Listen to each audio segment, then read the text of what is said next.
Hello बच्चों, चलिए प्रश्न को पढ़ते हैं। कारण बताएं। एल्कोहल के क्वाथनांक ईथर के क्वाथनांक से उच्च होते हैं। तो आइए बच्चों प्रश्न को हल करते हैं। हम सबसे पहले इसकी मुख्य अवधारणा को जानते हैं। तो इस प्रश्न में हमें बताना है कि जो एल्कोहल होता है उसका क्वाथनांक ईथर के क्वाथनांक से अधिक क्यों होता है। ऐसे प्रश्नों को हल करने के लिए सामान्यतः हमें हाइड्रोजन बंधुता की जानकारी होना आवश्यक है। हाइड्रोजन बंधुता की जानकारी से हम क्वाथनांक के ऐसे प्रश्नों को आसानी से हल कर सकते हैं। अब आइए हम मुख्य अवधारणा को प्रयोग करते हुए इस प्रश्न को हल करते हैं।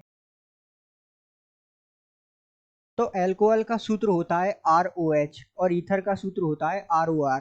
अब आइए हम जो है एक उदाहरण द्वारा इस प्रश्न को समझते हैं। ये जो है एथिल एल्कोहल है। इसी प्रकार एक ईथर का उदाहरण ले लेते हैं हम। अब एल्कोहल में क्या होता है कि एल्कोहल जो होता है वो हाइड्रोजन बंध बनाने में समर्थ होता है।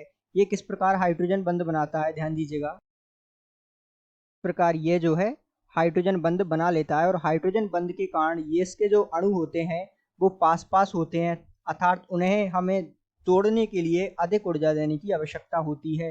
तो इस कारण से हाइड्रोजन बंधुता के कारण से एल्कोहल का जो क्वाथनांक है वो अधिक हो जाता है ईथर के क्वाथनांक से, अर्थात ईथर में हाइड्रोजन बंधुता नहीं पाई जाती। इस कारण से जो है इसका क्वाथनांक कम होता है।